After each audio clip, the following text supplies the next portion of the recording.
Is someone manipulating the fabric of reality?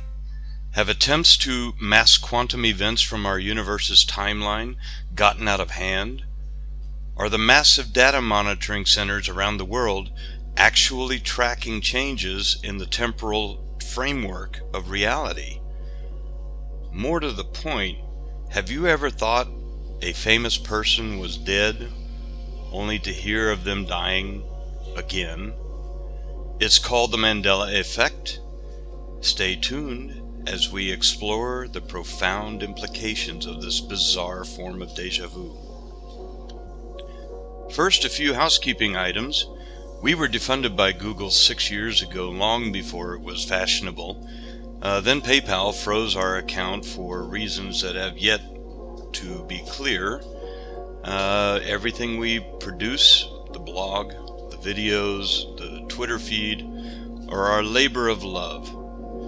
If you enjoy what we do and would like more, please visit our Patreon page and show us some love.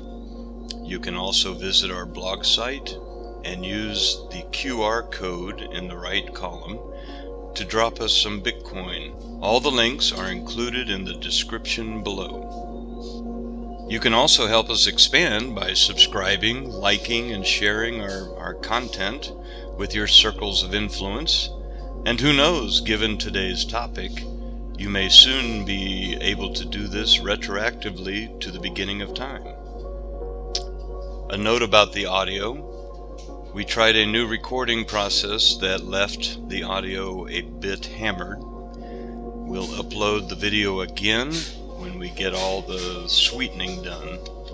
Dr. Joseph P. Farrell holds a PhD in patristics from the University of Oxford and has written over 24 books that span at least the past 3 million years of human history.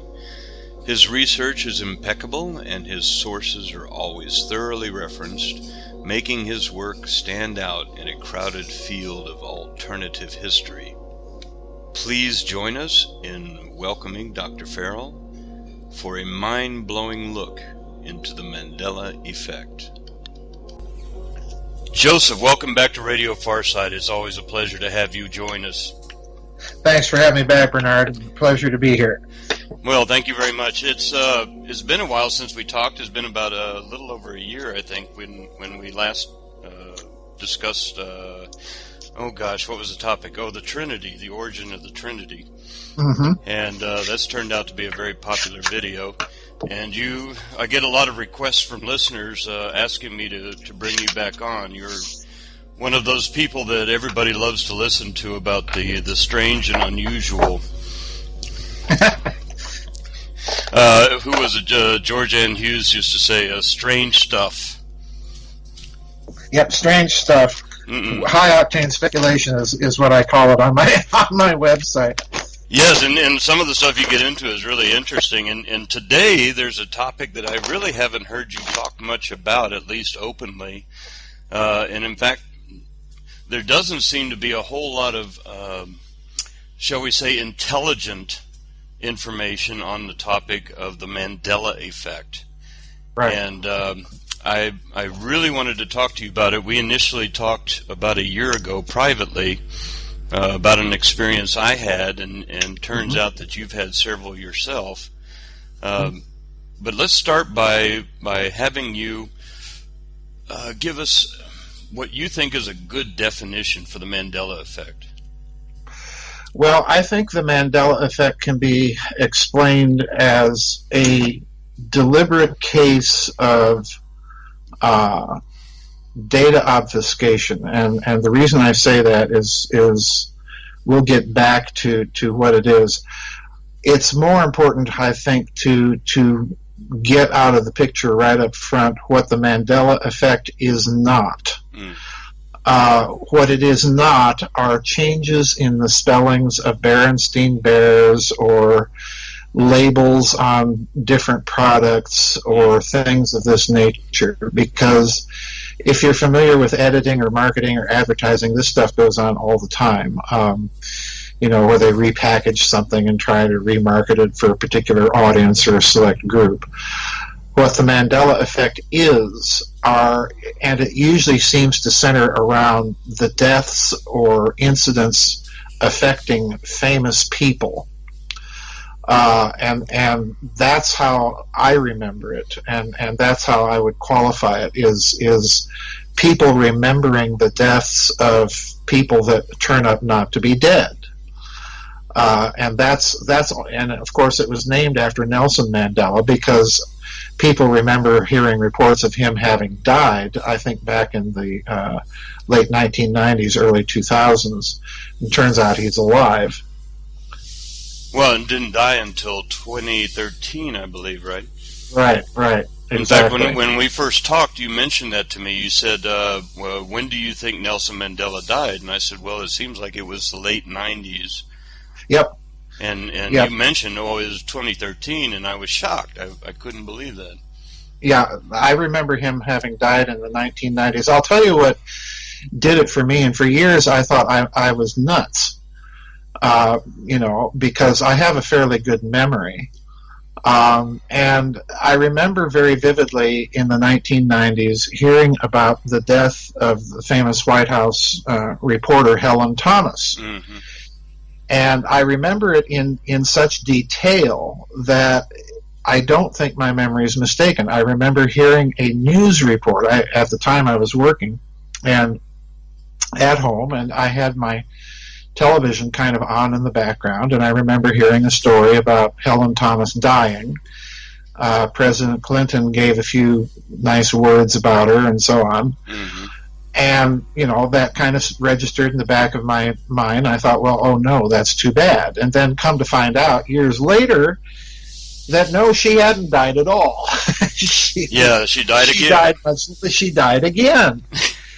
And, for years I thought, well, gee, did I not hear that news report? Was I mistaken? Was it something that my mind confabulated? Well, years later, it turned out a friend of mine remembers hearing about Kirk Douglas having died. Mm. And we got to talking about this, and lo and behold, I kind of remembered the same thing. Well, lo and behold, Kirk Douglas didn't die. And is still alive now. And, in Kirk Douglas's case, it got to the point that, again, my memory is either playing tricks on me or there's something going on. I remember listening to Mike Douglas, I think it was on The Tonight Show or one of those late-night talk shows, mm-hmm. talking about his famous father and, his death. And then all of a sudden he turns up alive. Well, and that was my memory as well. I distinctly remember an interview with Michael Douglas, yes. Talking about his father's career and doing it in retrospective after his death. And come to find out he's still alive was a bit off-putting. It just makes you do a double or triple take, really. Yes. And this is happening to more and more people. And it was at the point, I think it was really at the point that my friend and I talked about Kirk Douglas, and then he remembers Richard Chamberlain as well, as, the old Dr. Kildare as having died. And I said, really? I said, I hadn't heard that one, but, nothing would surprise me. So, it was largely when I talked to my friend about this that I began to pay attention to this thing because, he's a bright guy, very intelligent, and, again, has a very good memory. So, and then you and I talked, and I thought, well, that settles it, Mm-hmm. There's something going on here, and it's more than meets the eye. Well, and what precipitated this conversation was I sent an email to you asking about your memories of Larry Flint, yes. mentioning that I had a Mandela Effect experience, in that, and some background in university. My degree is in communications, so Flint versus Falwell was a major legal decision that right. We had to learn, and I even did a paper on him years and years ago. So I've kind of followed his life, and I was convinced he had died maybe 3, 4, 5 years ago. And then recently there was an article, he had issued a $10 million reward for information leading to the impeachment of Donald Trump. and I nearly fell out of my chair. Right, right. And like you, I vaguely remember, although it doesn't come with the detail that it did with Helen Thomas or Kirk Douglas, but I vaguely remember the same thing. Mm-hmm. And, I bump into more and more people, particularly on my website. I'm sure you have similar phenomenon, more and more people that have similar incidents to recount, where they've heard of the death of famous people that turn up alive. And to me, right there, Bernard, this suggests that there is a pattern. And it's this playing around with the deaths of famous people that don't turn up dead, that convinces me that there's something going on here. And pardon me, as far as I can tell, or the way I view it now, is I think we're looking at 4 possibilities, and each of these possibilities increase in terms of their implications and seriousness. When you look at the standard explanations given for the so-called Mandela Effect, it's simply that people are misremembering things. Right. Mm-hmm. And the problem here is, again, well, then why are so many people misremembering things in a specific way? Why do you have people remembering the death of Kirk Douglas when he's not dead? Why do you have people remembering the death of Richard Chamberlain when he's not dead? And on and on this goes. Is this some sort of mass psychosis, in other words? And again, if that's the case, then what's bringing it on? Right, yes. So that's the first theory out there, and I really... I don't discount it. We all have our memory lapses. We all get confused and kind of tangle things. But the fact that so many are having it with the same people suggests, first of all, at kind of a second level, that perhaps there is some, I don't know what you'd call it, perhaps there's some sort of group or mass mind manipulation going on. Mm-hmm.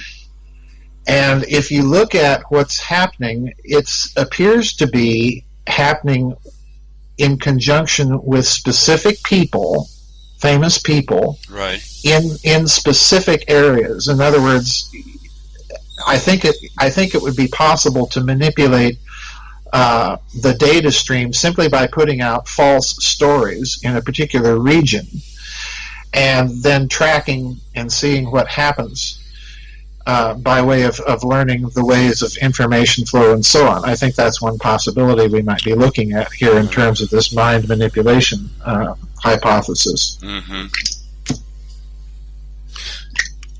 Yeah, that doesn't seem all that implausible, since, well, controlling people's thoughts and perception seems to be the major focus of mass media now. Right, exactly. So that doesn't seem implausible that the stories would be planted to make people think that something had happened that did not, or vice versa. But I mean, I have my experience with B.B. King was that I was with a group of people. We were stagehands years ago, and had worked many times with B.B. King, and had very specific experiences with him. So when he died, at least to our perception in 2005, we noted the event, and then come to find out he died in May of 2015, 10 years later. Yeah, and in that case, again, it's not just you; it's a group of witnesses, and you had very specific, detailed memories surrounding the first alleged death, and This is, to me, another possible clue as to what we're dealing with, which kind of brings me to the third layer, or the third hypothesis, that we're looking at some sort of deliberate data obfuscation, a kind of a deliberate epistemological warfare. Wow. To unhinge the ability of people to process information and arrive at conclusions, because really what you're doing is you're throwing into question every news source. And when you throw into question every news source, what you're really doing is you're creating a state of paralysis. People don't know what to do, don't know what to think. Wow.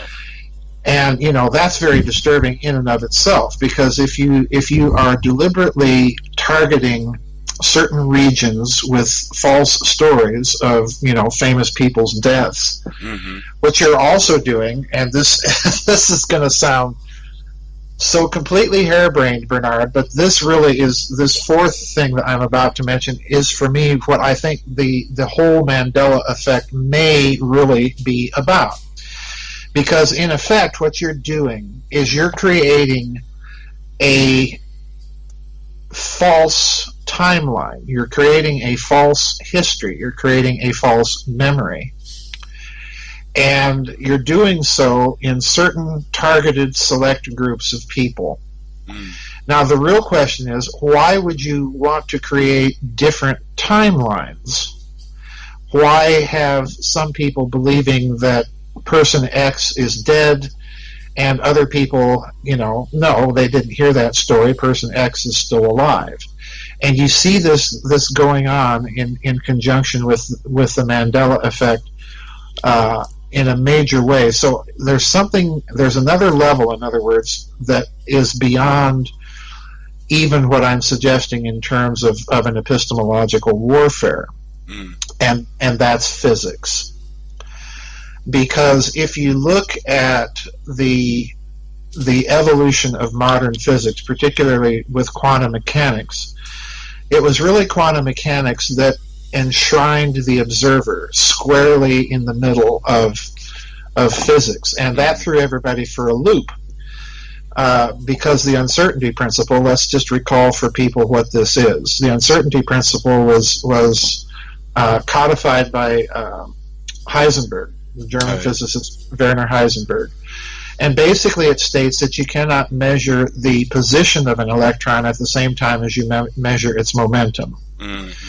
In other words, those are conjugate attributes, and you have to select which one you're going to measure. Well, what this means in effect is that prior to the performance of any measurement in quantum mechanics, the observer has already determined to a certain extent the outcome by determining what it is they're going to look for. Mm-hmm. And by determining what it is they're going to look for, they determine what it is they're going to find.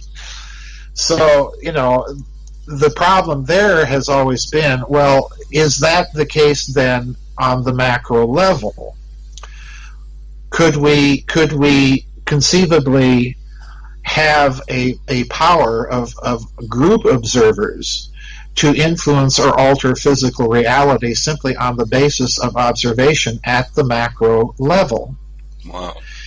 Yeah, that's kind of creepy and scary. Well, there's been a number of scientists, Dr. William Tiller at the University of California in Los Angeles, I think, that's done a number of experiments with the idea of conscious intention altering the material performance of animate and inanimate material. Mm-hmm. He's done a number of fascinating experiments in this regard, and in point of fact, he's been able to document that this, in fact, does have a macro effect. So I suspect if you're looking at the Mandela effect, if you want to run a cosmic, let's say if you want to run a cosmic physics experiment to determine if there are actual physical results from changed observation, then what would you do? Well, you do precisely what this Mandela effect is. You would be planting stories where certain groups of people are remembering one timeline and other groups are not, to see if there's any corresponding physical result. Yeah, that's kind of scary when you stop and think about it, because it's horrifying, yeah, because it's a cosmological and ultimately nihilistic game that you're playing on a cosmological scale. Mm-hmm. So what could possibly happen as a result of this is you get two different timelines operating in the same physical locale, so to speak. And therefore, let's really crawl way out onto the end of the twig here, and really speculate beyond any evidence out there. If that's the case, then what you're doing is you're playing around with the multiverse hypothesis of quantum mechanics in a very direct way. The multiverse hypothesis being that there's a universe really that actualizes every observer choice ever made.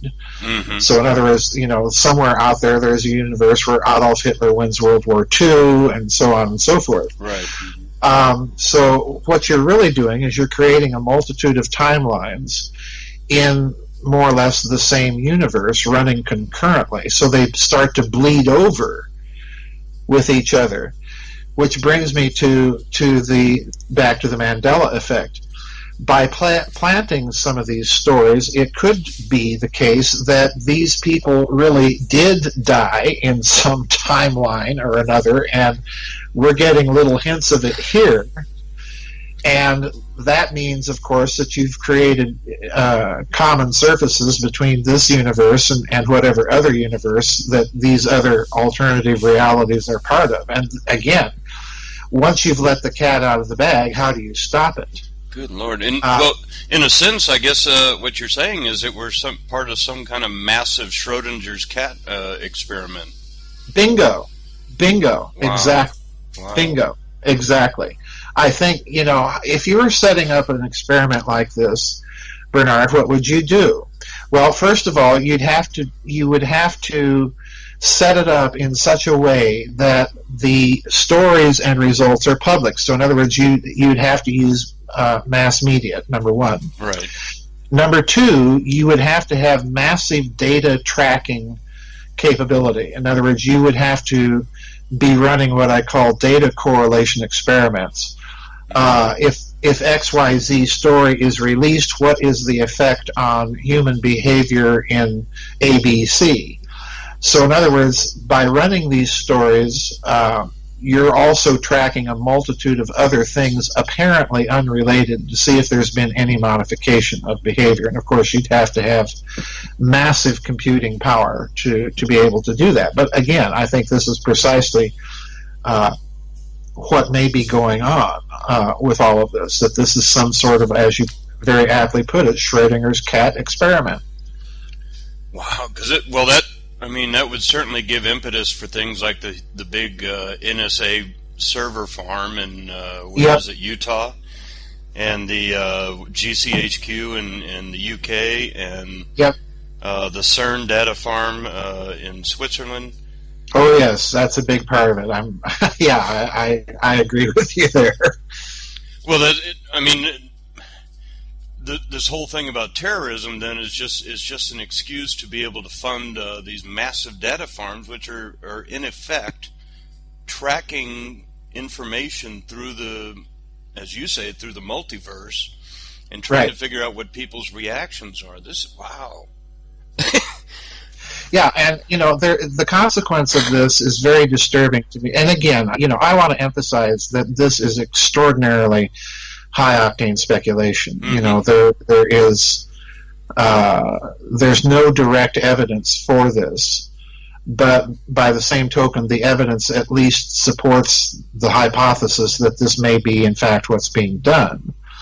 But let's assume, for the sake of argument here, that this Schrodinger's cat experiment is, on a cosmic scale, is in fact what's taking place. Well, if it is, then one of the consequences that, to my mind, seems to be implicated in the hypothesis is that you would have, as a result of this, you would have a beginning breakdown in some of the fundamental constants of physics. Now, we know the constants of physics are really not constant. They're averages of measurements taken. Right.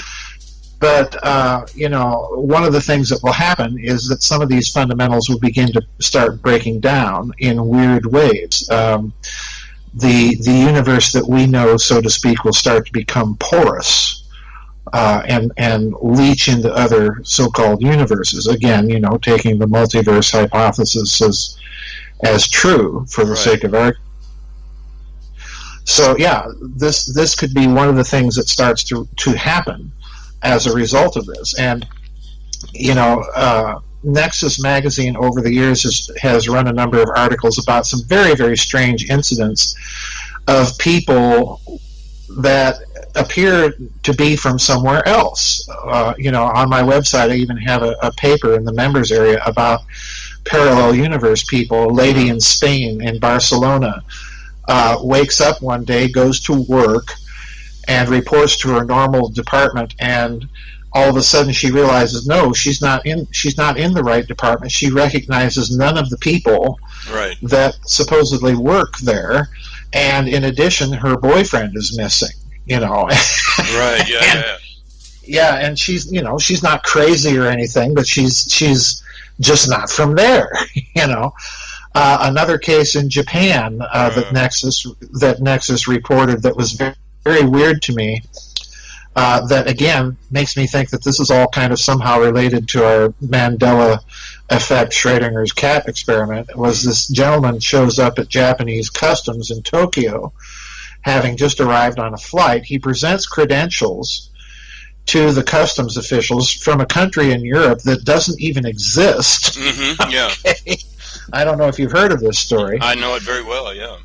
Yeah, presents credentials that from a country that doesn't exist, so the customs officials, they don't know what to do, so they get him a motel room while they try and figure out what to do, and they, put him under guard, and this motel room's on the 5th floor. Well, they open it up the next day, and the guy's completely gone. He's just not there. Right. So, there may be something happening here that this experiment may have gotten out of control, and that they may not even really know now how to control the damage that they've done. Put the cat back in the bag, as it were. Put Schrodinger's cat back in the box. Mm-hmm. And that's the bad thing about this, is all my intuition says that if indeed this crazy, wild hypothesis is in fact what's going on, well, my intuition is that once you start the process, it's going to be very, very difficult to reverse it.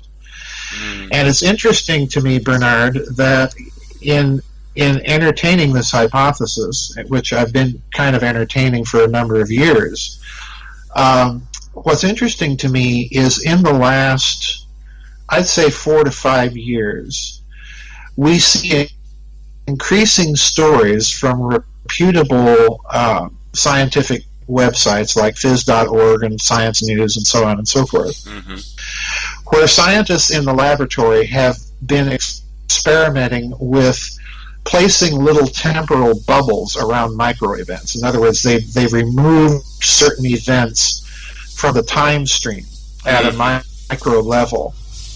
And, my question is, well, why would they be wanting to do that? Unless there is something that's come to their attention that may be fundamentally wrong. So I think even those experiments are little clues that something is up. If you can engineer the fabric of space-time on the laboratory bench and remove certain events from the time stream, well, that's exactly with Mandela Effect, because you are deliberately tinkering with the timeline, with a certain group's historical memory, and that's have consequences on a macro level. That's in effect godlike power. That's astounding. It is, yes, it is, and it's so disturbing, because the implications of this, one, consciousness is a much more powerful thing than the materialistic paradigm of science will admit, popular science. And the other thing that it suggests is that these data correlation experiments, this massive surveillance that you've indicated, is a part of this, and I think it is. For a number of reasons, I think the war on terror is really a spin story put out for several different things that they don't want to talk about. That's what occurs to me. Yeah, well, not the least of which is precisely to establish these massive databases and do data correlation experiments. When CERN is turned on, does the magnetosphere of the northern hemisphere dip? Does it cause reaction in the sun? Does it cause reaction in stock market or commodities market behavior, and so on? So this would be the same sort of type of experiment that we're talking about, data correlation between releasing a false story and then seeing what happens with it. Are you aware of anybody in the public sphere that has correlated CERN's operations with physical events? Yes, there are a number of people on the internet that have tracked alleged changes in the structure of the magnetosphere when the Hadron Collider is turned on.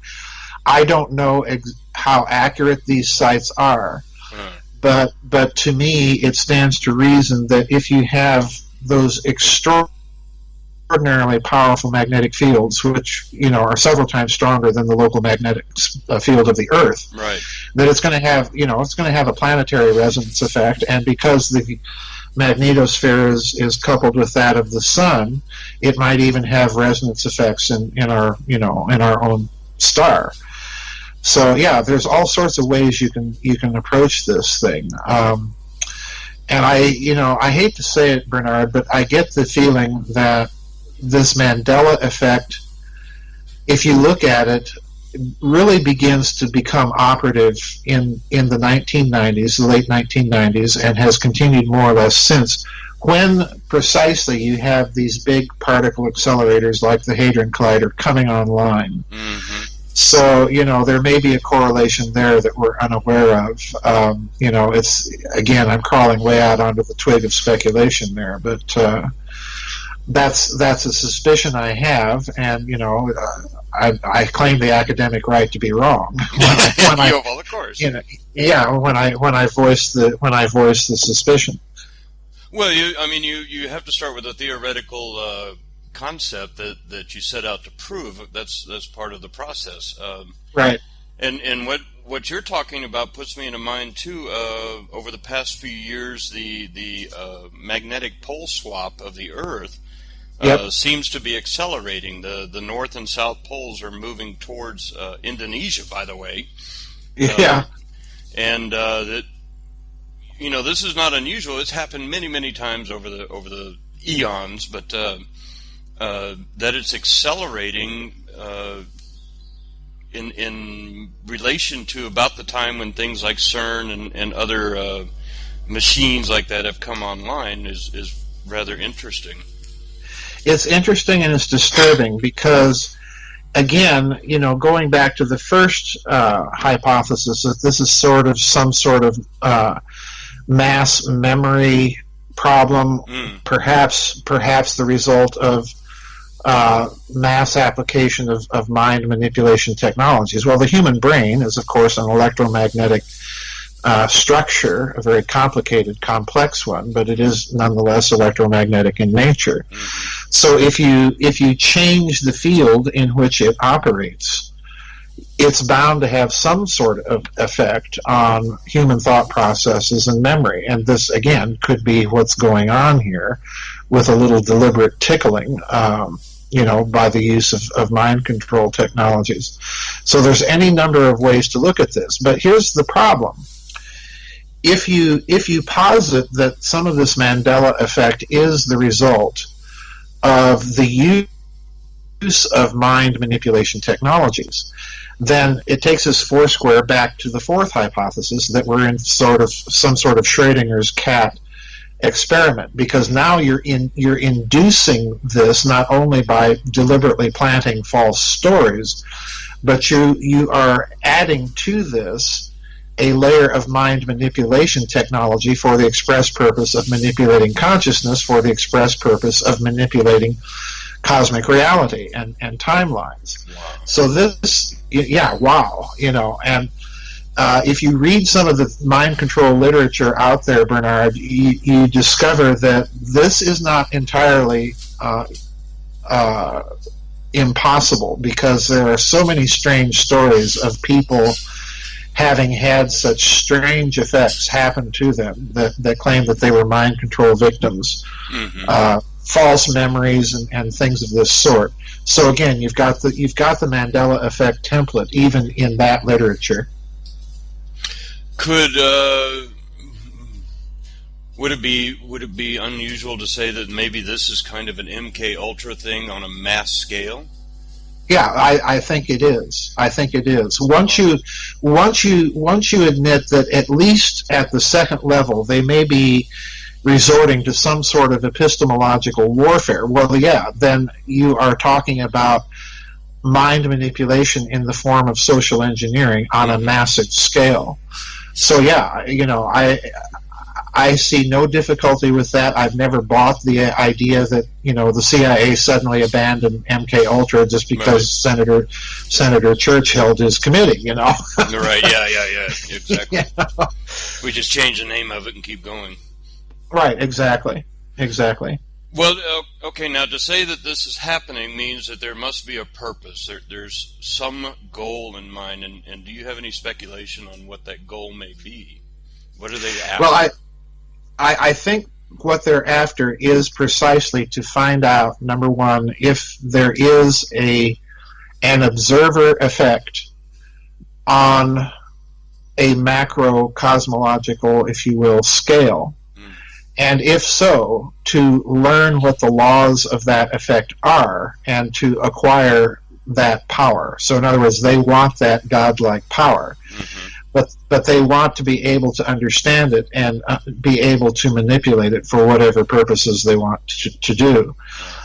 So part of this, I suspect, is that they are attempting to learn these laws of how this phenomenon operates in order to be able to do that. So that's why you have all of these recurrent stories of, oh, this person died, well, no, they didn't, and so on and so forth. They're trying to learn something, and the only way to do this is by running these what I'm calling data correlation experiments. So yeah, this I think is their goal, is to acquire that power. Well, interestingly, this brings up something. I don't know if you're familiar with a guy named Ben Davidson. He runs a site called Suspicious Observers. And he's one of the most interesting solar and weather guys out there. His research is very, very interesting. Mm-hmm. Anyway, he's noted something called the Earth-facing quiet effect on the sun, where there seems to be a whole lot of activity whenever sunspots rotate out of sight of direct line of sight of the Earth. But then as soon as they come into line of sight of the Earth, all of a sudden they get quiet. And there hasn't been a whole lot of activity directly aimed at the Earth for a long time. Many years, in fact, since 2011, I think. Wow. Other than, recently we had a couple of X flares, which were highly unusual given the past few years. But he actually speculated with somebody. He was doing an interview, and he said it's possible that we collectively, or at least a group of people, are actually affecting solar activity by thinking about it. Yeah, that, again, that takes me back to the work of Dr. Tiller. I have a webinar in the members area on my website about his work. Which is very interesting because he demonstrated that by conscious intention you can actually change the gestation period of fruit flies. You can change the population of fruit flies. You can change the field of information, so to speak, around inanimate objects and actually change the pH balance in acidity in certain chemicals simply by thinking about it. And it's very interesting. I think you'll appreciate this. It's very interesting that in his experiments, what he had was, number one, he had a group of people doing this. And I've maintained for years in connection with my topological metaphor of the medium idea that a group observer is going to have a much more pronounced effect than an individual will. Sure. But what is very interesting is that he actually had these people read a written out intention a specific intention to raise or lower, in other words, to raise or lower the pH in certain chemicals, or so on and so forth. In other words, he actually formally specified exactly what the intention was. Well, we're both trained in classical sacramental theology, and in classical sacramental theology, you have to have the proper intention for the sacrament to work. Well, right. What's the intention? Well, the intention is specified by the formula used in the liturgy itself. So, in other words, certain specific words must be present in order for sacramental intention to be there. And again, you find this happening in William Tiller in a very specific way. So, could the Son be the result? Possibly. I think it's interesting that you mentioned, I'm not familiar with this guy's website, but I think it's interesting that he's noted these correlations between the Earth facing the Sun and the sunspots facing away from the Earth. Mm-hmm. And again, there's another correlation here that this is all happening in a period when the Hadron Collider has become operative. Mm-hmm. So again, we might be looking not only at conscious resonance effects, we might be looking at magnetic resonance effects and so on. And again, you're going to study all of that through data correlation experiments, which are going to be kept very, very classified and very secret. In other words, I've always maintained that CERN has another level of secrecy to it, and the particle physics that they claim they're doing is the public level. Right. It's the secret level that concerns me. Well, we've even traded emails a while back about a guy named Goro Adachi had a theory that the design of CERN has certain mathematical relationships that seem rather unusual, other than to have a specific effect. Right. Yes. There's like an inner ring and an outer ring. Go ahead. Yeah, the design of the structure always struck me as peculiar because you have, in my opinion, you have the possibility for some massive dynamic torsion effects with the way that the thing is laid out. Mm-hmm. And again, you won't find any mainstream scientists saying this or anything like that, so people have to take that with a grain of salt. But simply the fact that you have the proton synchrotron accelerator, which is the final circular accelerator that injects the stream of particles into the Hadron Collider, which is the much larger circular accelerator. Well, the proton synchrotron accelerator, if you were to bring it down to the same level as the Hadron Collider, would actually be sitting on the edge of it.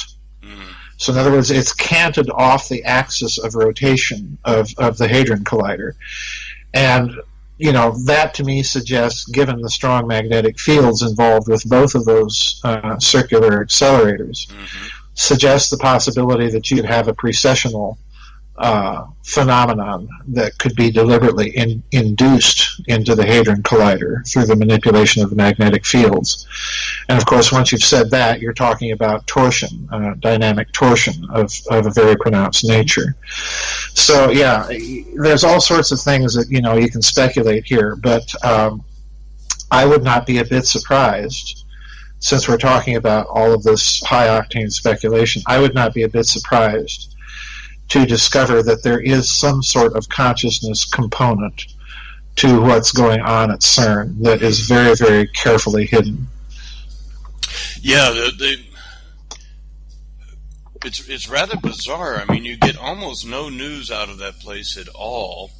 They've claimed at least twice to have discovered the Higgs boson, which was ostensibly the reason for building it. Right. But the discovery was later falsified or at least withdrawn.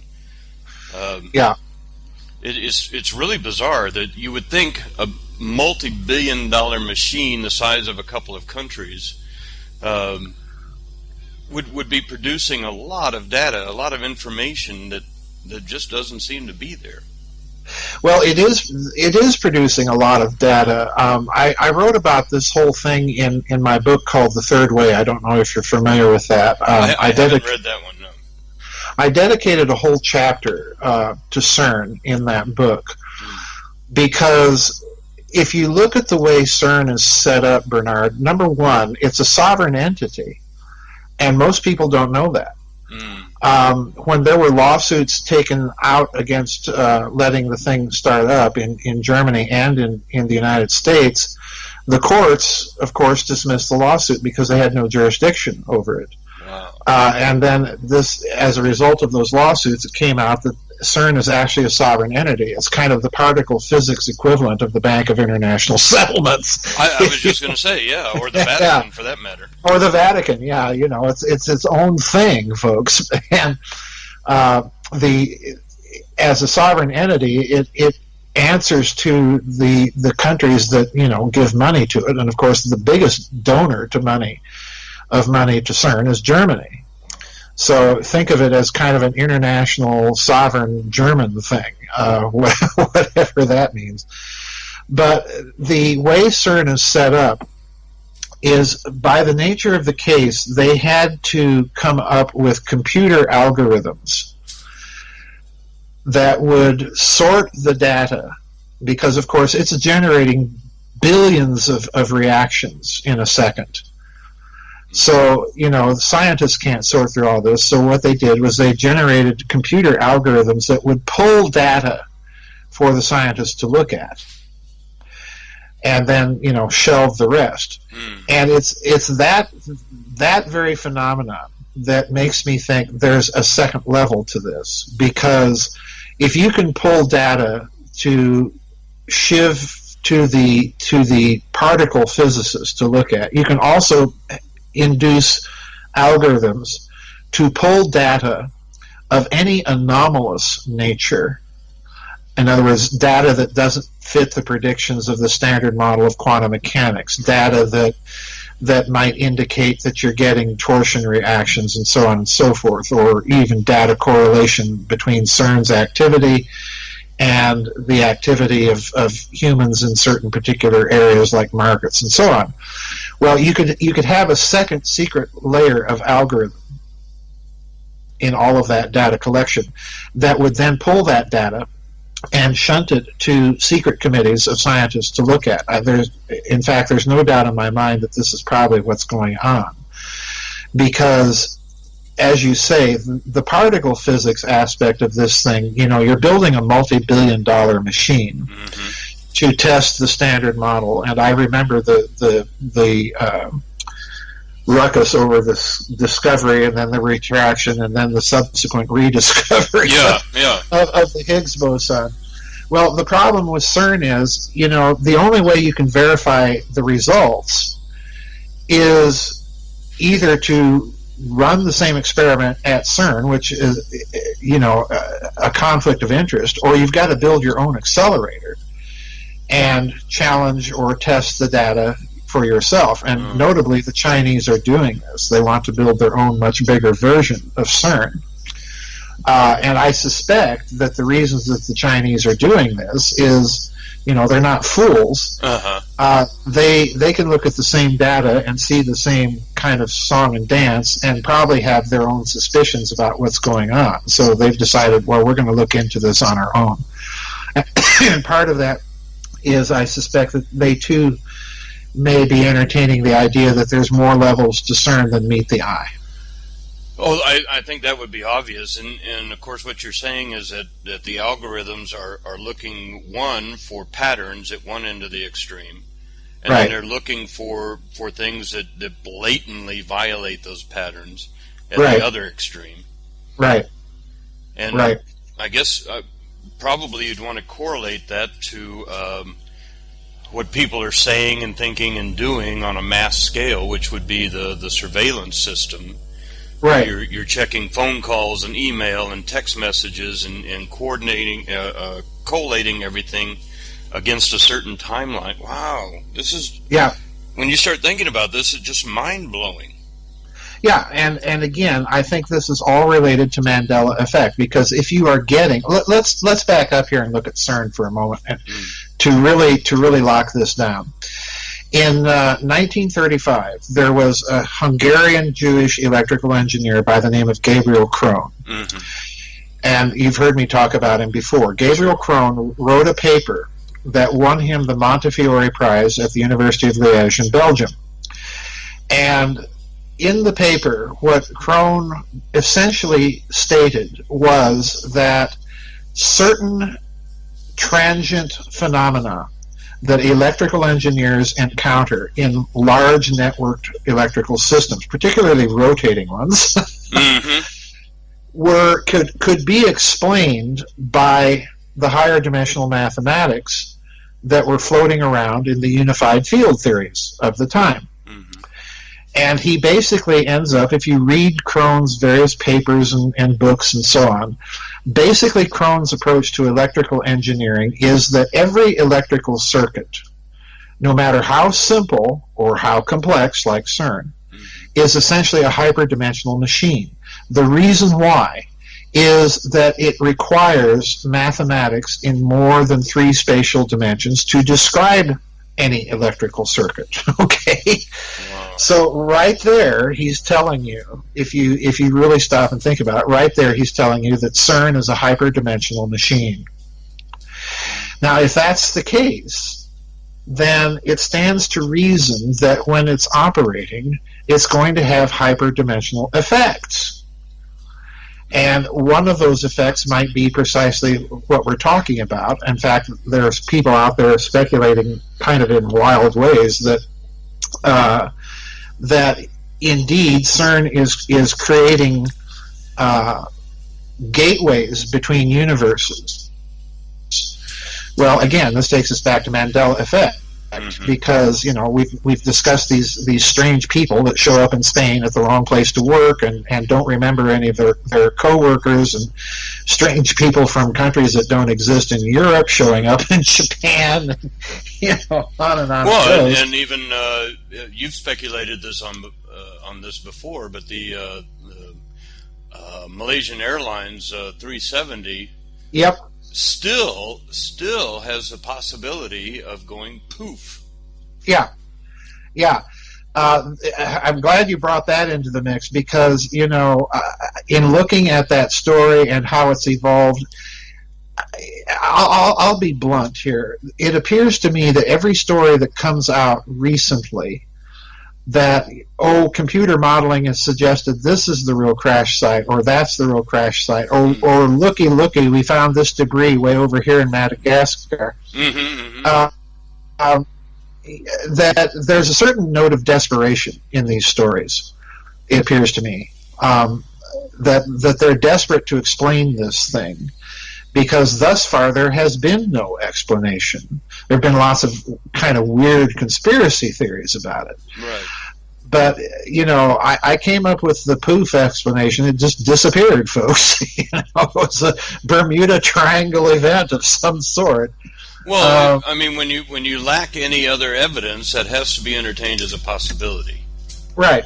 And the interesting thing is you can read about pilots that have gone through these vortexes that sometimes appear in very, very strong storms, these kind of horizontal vortexes, where they'll emerge on the other side with, massive amounts of time missing, and so on and so forth. Mm-hmm. So again, I don't rule these things out of the picture, but if you are, and again, it takes me back to what I said previously, if you are dealing in the Mandela Effect with a kind of Schrodinger's cat experiment on a planetary scale, then it's possible that some of these universes begin to bleed through. In other words, our universe begins to become porous, which is not a good thing, by the way. No, it doesn't sound comfortable. Yeah. No, it's not a good thing. But you get these strange things happening as a result of it. And again, just speculating wildly here, it could be that MH370 was one such thing.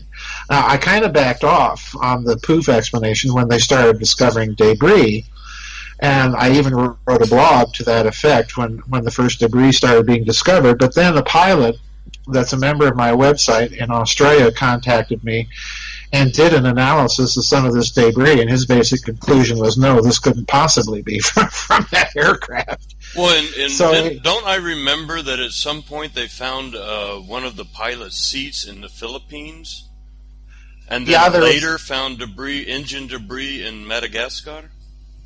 Yeah, the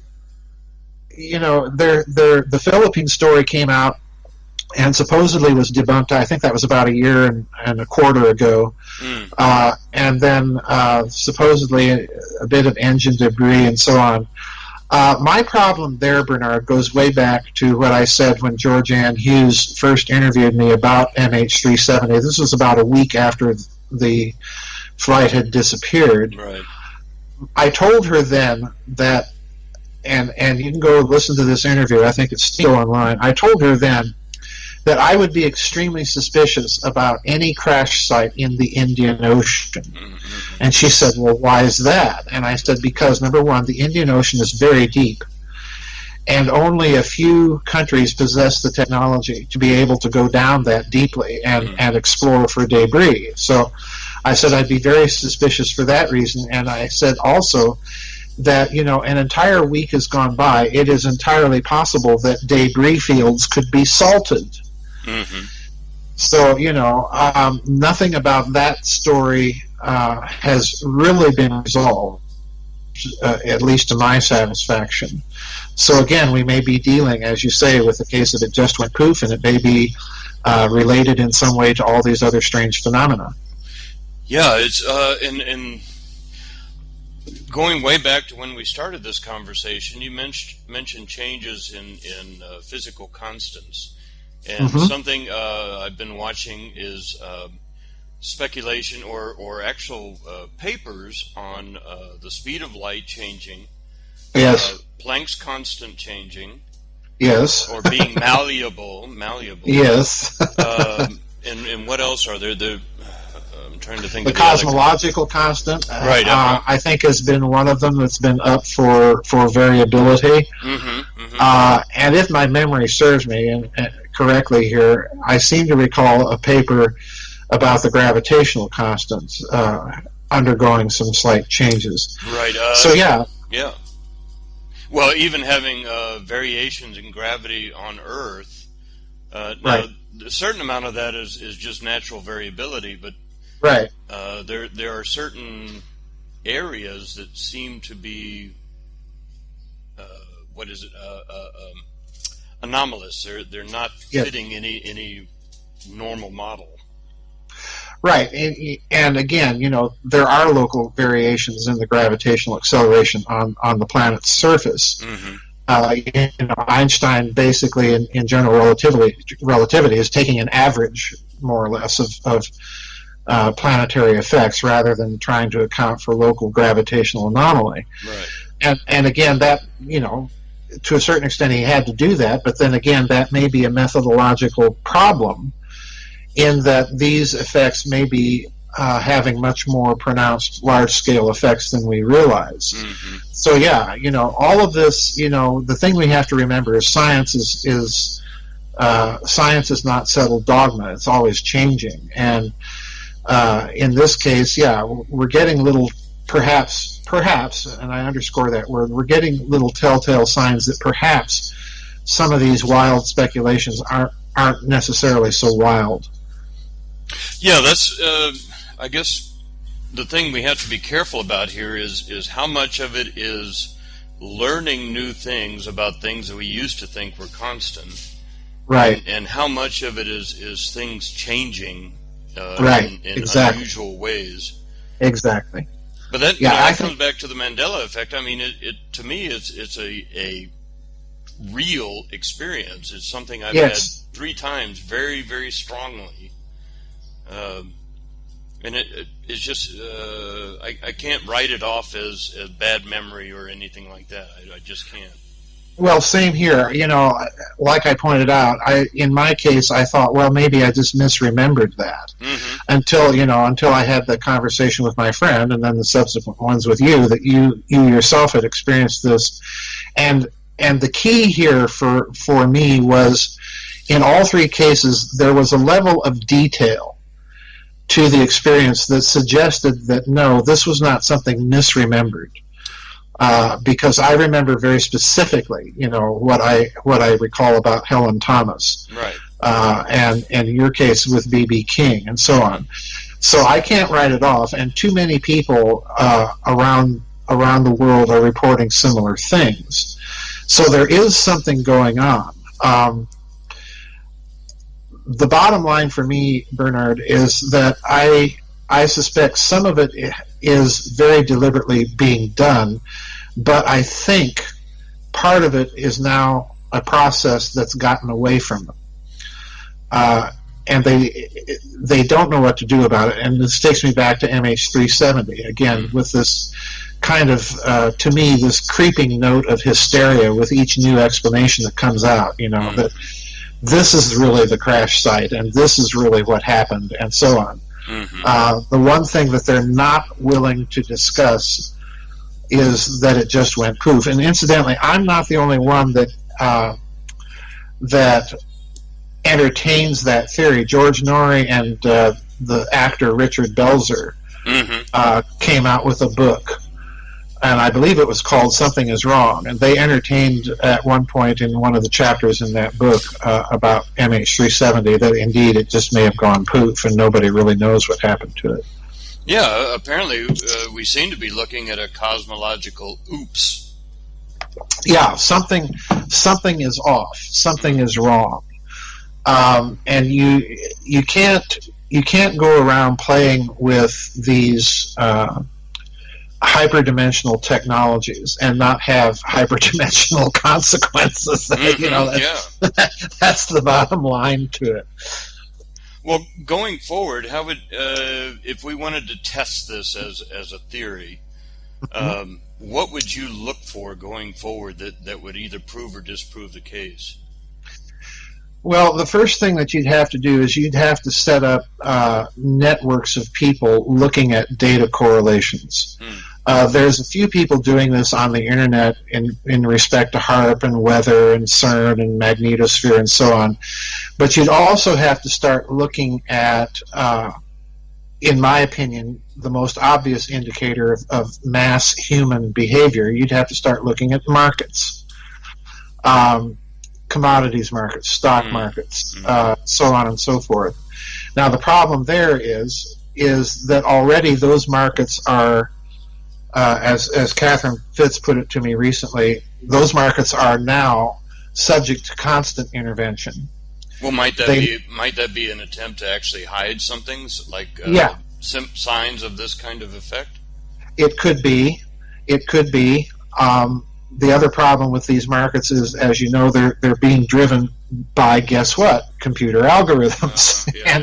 And again, that might be an indicator, as you say, that they're trying to hide certain things. But nonetheless, I think you could make a case that certain types of behavior could be looked at, certain purchases and so on could be looked at. Outbreaks or incidences of violence or lack thereof coordinated to some of this activity. Gradually, over time, if you were able to coordinate all of this, gradually over time, you would either be building up a pattern of confirmation or, a pattern of randomness and no confirmation.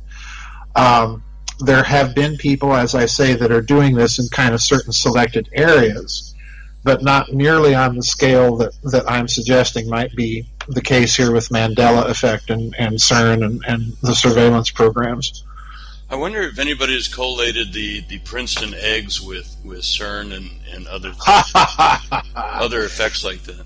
I don't know. That's an excellent question, because the Princeton eggs did have their precursor event prior to 9/11. Yes, and massive. That's very massive, and that's very interesting to me, because you can, if you read in the parapsychology literature deeply, there was a Swedish psychologist back, I think, in the 50s or 60s, that was noticing a similar thing, that his people that he was experimenting with would often have some sort of precursor signal to something that would actually be asked or happen later in the course of the experiments. Mm-hmm. So it would appear that one of these hyperdimensional effects is that something is flowing backward in time. Mm-hmm. Which completely upsets the apple cart when you stop and think about it in terms of causation. Well, so, that's certainly one of the problems with remote viewing and a number of other things where, especially remote viewing the future. I mean, you're literally speculating that information is flowing backwards in time. Right. Exactly. And with the Princeton eggs and this Swedish psychologist, I wish I could remember his name.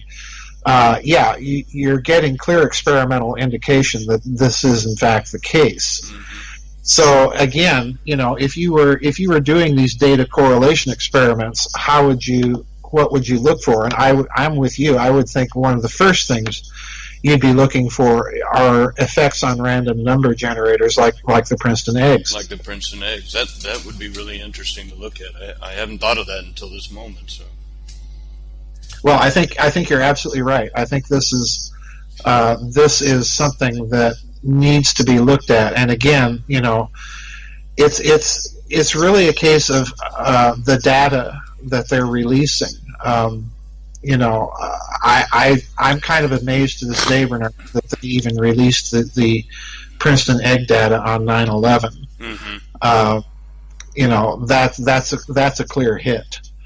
Yeah. That this is not a random thing. All of this I think is deeply, deeply connected. We're just to boil it all down, we're just on the cusp really of looking at consciousness as not the minor player that materialistic science has made it out to be, but the actual driving factor of so much. And we're just on the cusp of trying to figure out, the scientific laws by which this effect really is there and what it's capable of doing.